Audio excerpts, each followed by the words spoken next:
Hey guys, it's Susie. Welcome back to the channel. If you're new here, hi, hello. I hope you're all having a wonderful morning, a wonderful day, evening, afternoon, night, whenever y'all are watching this. If you're watching this, thank you so much for being here. We are going to get into Chapter 2 of the 5 Love Languages.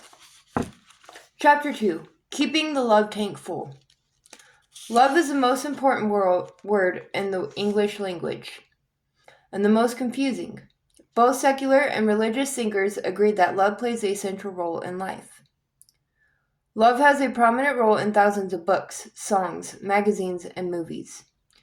Numerous philosophical and theological systems have made a prominent place for love.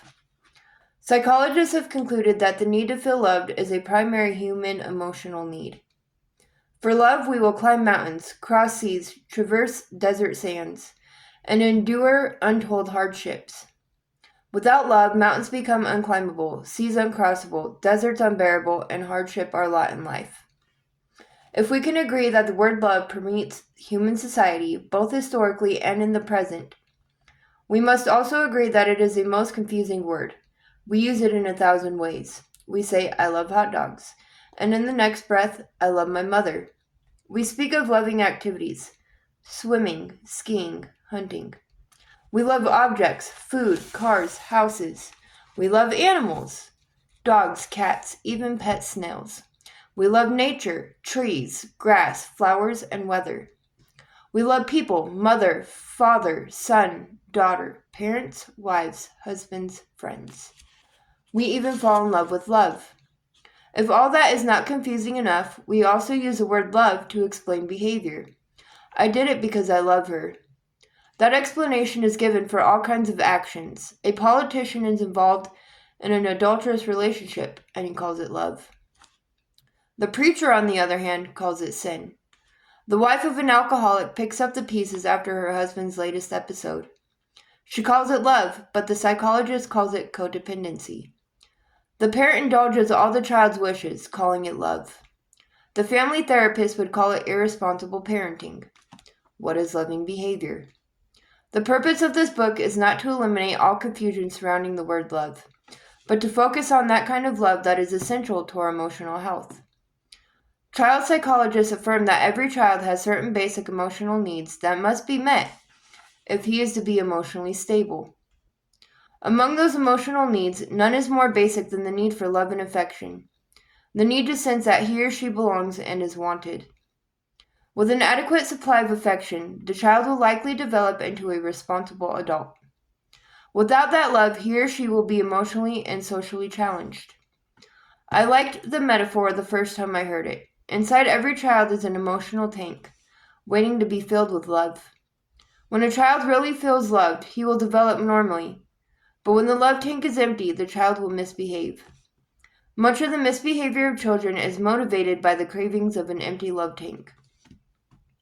I was listening to Dr. Ross Campbell, a psychiatrist who specialized in the treatment of children and adolescents.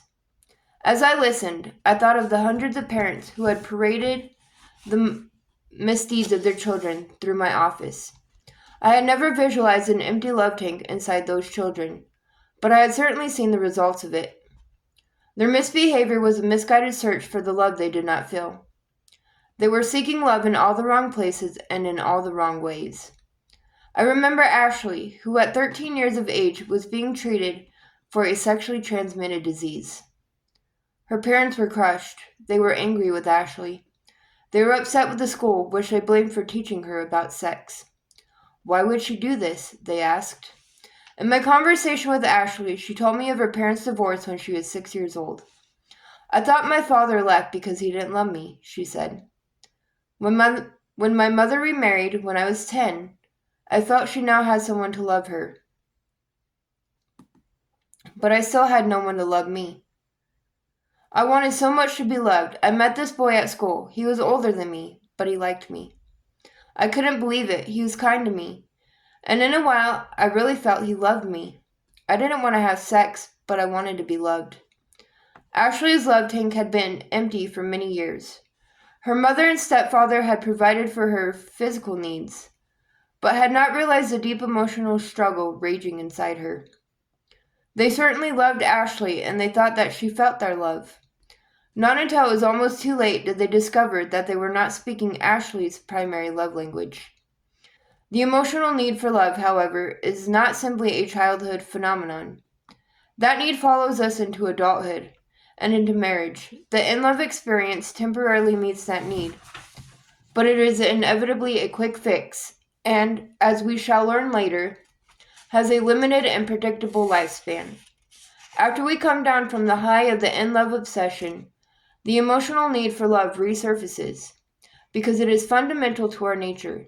It is at the center of our emotional desires. We needed love before we fell in love, and we will need it as long as we live. The need to feel loved by one's spouse is at the heart of marital desires. A man said to me recently, "What good is the house, the cars, the place at the beach, or any of the rest if your wife doesn't love you?" Do you understand what he was really saying? More than anything, I want to be loved by my wife. Material things are no replacement for human emotional love. A wife says, "He ignores me all day long and then wants to jump in bed with me. I hate it." She is not a wife who hates sex. She is a wife desperately pleading for emotional love. Our cry for love. Something in our nature cries out to be loved by another. Isolation is devastating to the human psyche. That is why solitary confinement is considered the cruelest of punishments. At the heart of humankind's existence is the desire to be intimate and to be loved by another. Marriage is designed to meet that need for intimacy and love. That is why the ancient biblical writings spoke of the husband and wife becoming one flesh. That did not mean that individuals would lose their identity. It meant that they would enter into each other's lives in a deep and intimate way. But if love is important, it is also elusive. I have listened to many married couples who shared their secret pain. Some came to me because the inner ache had become unbearable.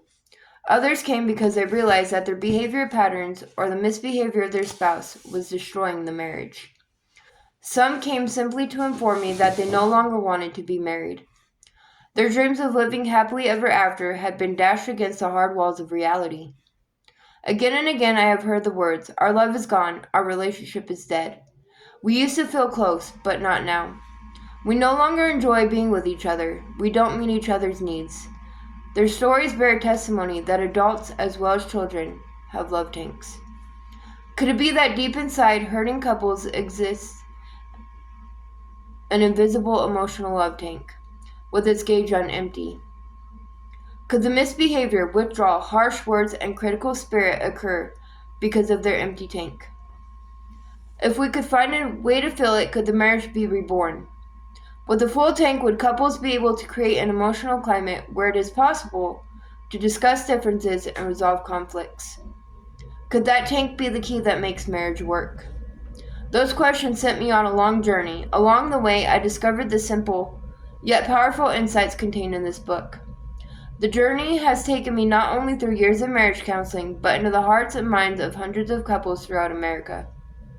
From Seattle to Miami, couples have invited me into the inner chamber of their marriages, and we have talked openly. The illustrations included in this book are cut from the fabric of real life. Only names and places are changed to protect the privacy of the individuals who have spoken so freely. I am convinced that keeping the emotional love tank full is as important to a marriage as maintaining the proper oil level is to an automobile. Running your marriage on an empty love tank may cost you even more than trying to drive your car without oil. What you are about to read has the potential of saving thousands of marriages and can even enhance the emotional climate of a good marriage. Whatever the quality of your marriage now, it can always be better. Warning: understanding the 5 love languages and learning to speak the primary love language of your spouse may radically affect his or her behavior. People behave differently when their emotional love tanks are full. Before we examine the 5 love languages, however, we must address one other important but confusing phenomenon: the euphoric experience of falling in love. Your turn. On a scale of 0 to 10, how full is your love tank? And that, my friends, is the end of Chapter 2 from the 5 love languages. With that being said, I hope you all have a great rest of your morning, day, afternoon, evening, night, whenever y'all are watching this. And again, if you watch this, thank you so much for being here. I truly am grateful for each and every one of you guys. Thank you from the bottom of my heart for being here. With that being said, I will see you guys again soon with another video. Bye guys.